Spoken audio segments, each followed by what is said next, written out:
Hey guys, it's me, Adrianne, getting right into this week's video. But first, if you missed my last video for my smothered turkey wings, child, you know what to do. Watch this one and then go back and check it out. Because this week, I'm going to show you how I'm making these delicious turkey pot pies. And I'm doing them two ways using leftovers. Hang on for this video. Okay guys, so Thanksgiving is all over. I have some leftovers. I'm sure you do too. So I have some turkey and I'm going to make a pot pie. So I have my turkey breast down here.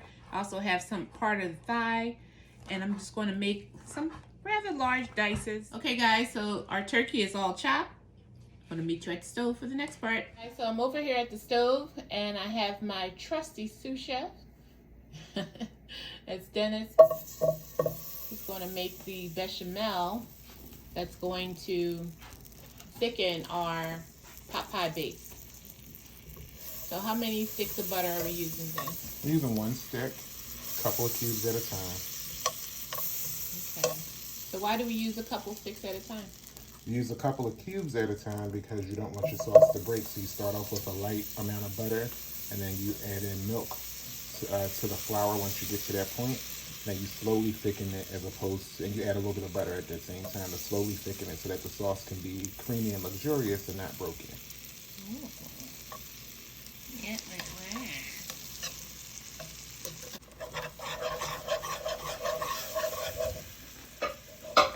How much flour would you say you're going to use all in all? Probably about, I'd say, half a cup. Half a cup of flour. Okay. So about probably, I'd say about a quarter milk. Okay. So I turned it down about medium low. Because you don't want to darken it, right? I don't want to darken it, and also we want to make sure that it has a chance to kind of simmer and get together. So we're going for slow cook, not necessarily fast boil. Add a little bit more butter. And you also want to cook that flour taste off. And you want it to taste like flour. And we haven't even used the full stick, just the butter. The rest of that half cup.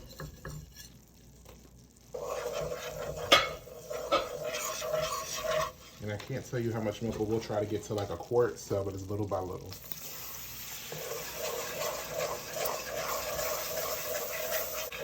So basically you just need to go a little bit at a time until you achieve your desired thickness.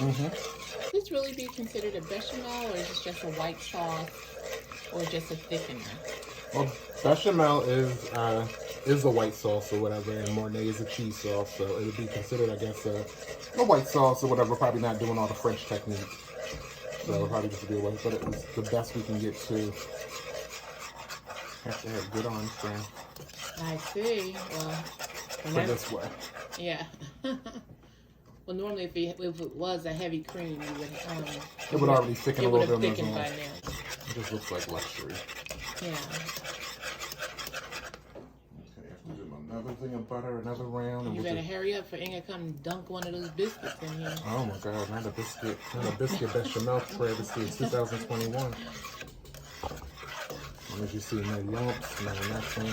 I'm just using, only seasoning is just chicken bouillon. Oop, wrong side. Only seasoning is, wrong hand. Wait a minute, Jesus. Only seasoning is chicken bouillon. A little chicken bouillon and maybe a little black pepper.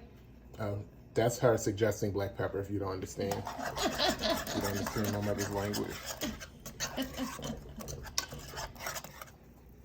Black pepper.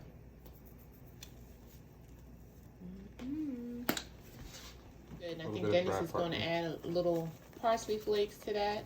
All right, so we're going to let this boil up just a smidge. And I'm going to go get the vegetables. Hold on, let's see.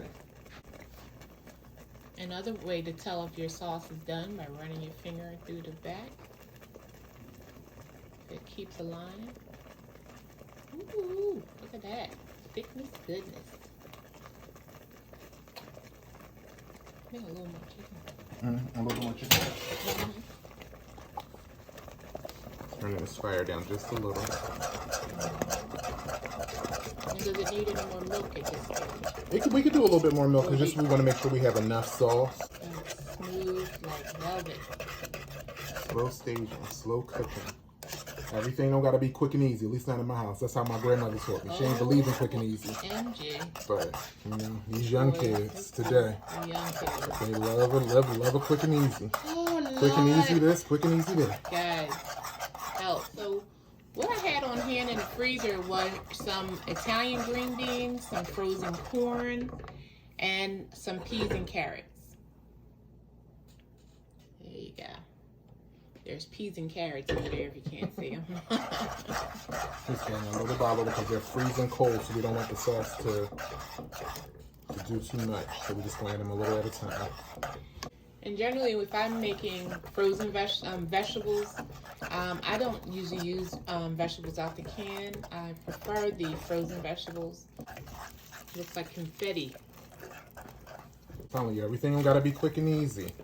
Some things can have a little bit of slow cook feel to them. Hey, Don't let these cooking, these chef influencers get to you. You can have some things can just take a little time. Take a little time. That looks amazing. All right, so we added that turkey in. Now we're just going to mix that in. Still using a whisk. Probably can move to a spoon at this point so the turkey don't get in. Just fold that in. Oh my God, it almost looks like it's cheese in the sauce. We can even add a little bit of milk at this point if we wanted to. Depends on how thick you want it, Mom. What's your thought? I'm kind of liking it. I would say just maybe a tad, if anything. But let's let the vegetables kind of marry. And see if they release any water. Got it. Because that looks really thick. It almost looks like it's cheese in the sauce. Yeah, it does. That's how. And that was done with, this actually is 2% milk. It wasn't even whole milk. So imagine what you would do with heavy cream. Mm-hmm. All right, I'm just going to add a little splash. That's good. And this was a full thing, so we used a little bit more than a quart. If you're just trying to figure out how much to put in. And really, I think the best guide is just to remember that how thick you want it. You don't want it too thick. You don't want it too thin. And it also has to go in the oven and has to bake. So you want to leave enough water in it so that it doesn't, you know. Think a little more? I think we're good. I think this looks like a good, luxurious base. The fork right there, a little plastic fork right there. They use plastic forks too in this generation. Back where I was from. I do use a plastic fork. I don't have no shame. Is it good? That is so good. Guys, it tastes amazing. Really good. Look how thick. Delicious. That in a pie crust. So I have a pre-prepared pie crust. This is just the ones that are not in the shell. So you can use one that's already packaged and ready to go. I just wanted to use this particular one, but you can certainly use a deep dish pie crust. And what I'm doing here is I'm just closing up any little tears or anything like that. Pie crusts are very forgiving in that way. So you can just use your thumb and one of your fingers or both thumbs and just close up any gaps. Just want to press it down in there, make sure you get all your sides. I'm just going to get a fork and we're going to just pierce the pie crust. That one went a little too deep, but look. Just take your fingers and close it back up.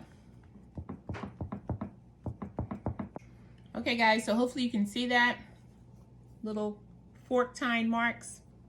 I'm going to blind bake this in a 350-degree oven for 10 minutes. Okay, Welcome guys. back to Slow and Hard, the after show. You know what? Thank you, Ice Maker. Give it up for our crew.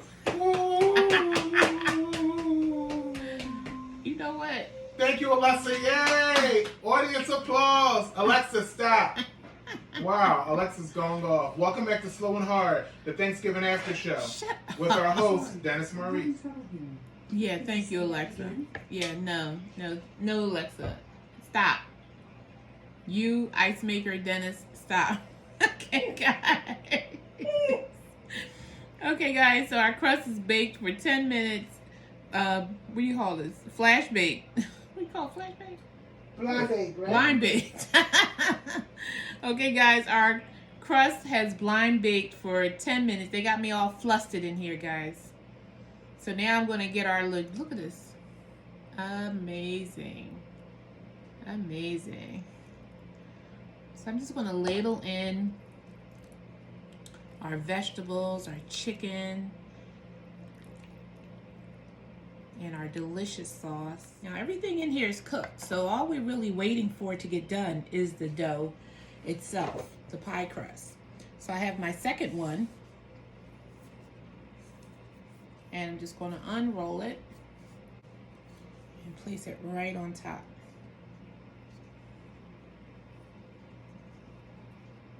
Just like that.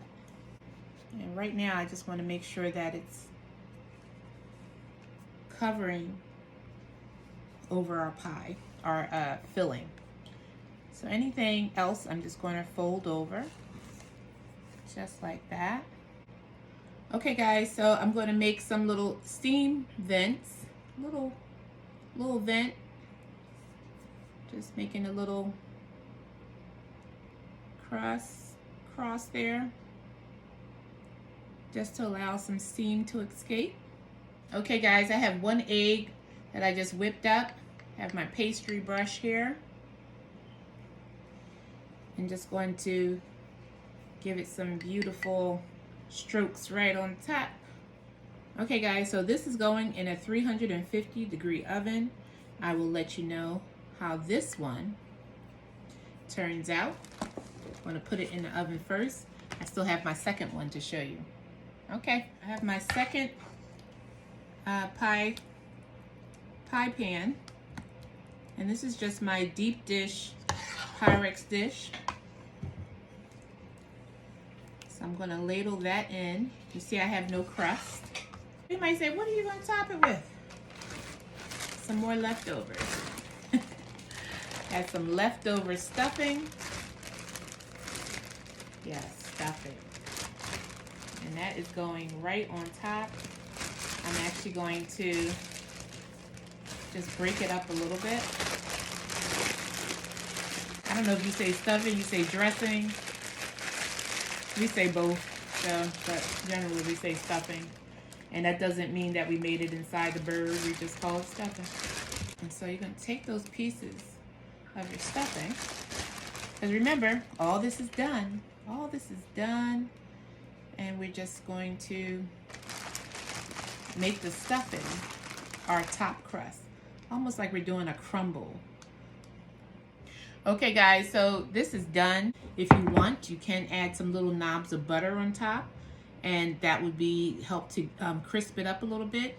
We did have some melted butter on the side that we had for some biscuit. This is going in the oven, 350 degrees, right with our other one with the crust, and we'll be back.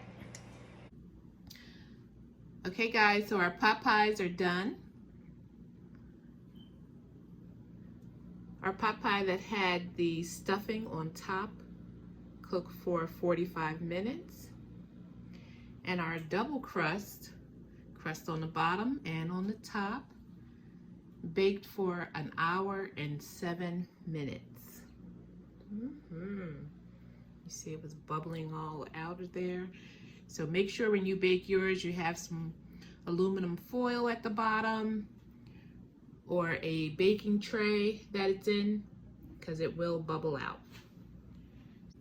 I hope you give it a try and let me know what you're cooking with your leftovers.